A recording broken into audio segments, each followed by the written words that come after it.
अरे वो सखी क्या है रे? तुम्हारा सीएम कौन है रे? अरे वो तो ढोंगी है। पीएम सीएम हाय हाय हाय हाय हाय हाय पीएम सीएम हाय हाय हाय हाय हाय हाय। अरे वो सखी अरे पूरे अरे वो तो ढोंगी डीजे है। अरमान चूड़िया सिद्दीकी। सस्ता कर दे मेहरबानी। पहनने के लिए कभी तो बहिन के न बुझले लाचारी हाय रे हाय रे हाय रे हाय। हथरस के डीएम कहीं कोई गदारी कुर्सी के पावर दिखाई दियो रे काहे मनीषा बहिन के लसिया अरे राते में लाके जराई दियो रे राते में लाके जराई दियो रे। राते में लाके जराई दियो रे। दलित बहिन के न बुझले लाचारी हाय रे हाय रे हाय रे हाय हथरस के डीएम कहीं कोई गदारी कुर्सी के पावर दिखाई दियो रे काहे मनीषा बहिन के लसिया राते में लाके जराई दियो रे राते में लाके जराई दियो रे। 2 बजे राते में लाके जराई दियो रे। अरे ना कोई बाल बच्चा हाँ। ना कोई तोरा हाँ। क्या बुझेगा जनता के डर अरे हाँ अरे सखी। अरे सखी क्या है? उससे तो बढ़िया डीजे अरमान सिद्दीकी। पहनने के लिए मेहरबानी। हाय सखी।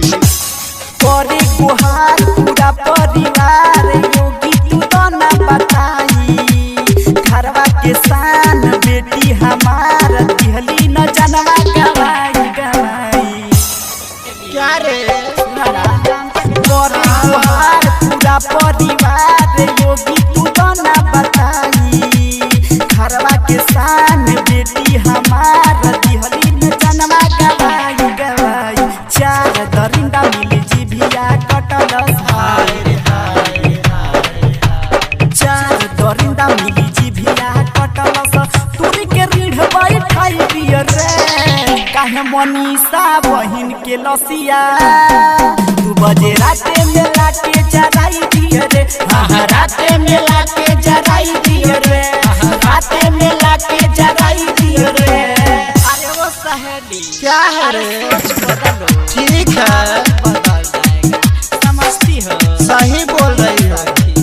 अरे उससे तो बढ़िया हामी लोग हैं हाँ, पावर डीजे दिखा भी अरमान देंगे। सिद्दीकी। अब कोई नहीं समझा। मेहरबानी। रिकॉर्डिंग दलित पवार होता अत्याचार मिली सभे लोग आई मिलाई के हाथ होके एक साथ जनता की पावर दिखाई दिखाई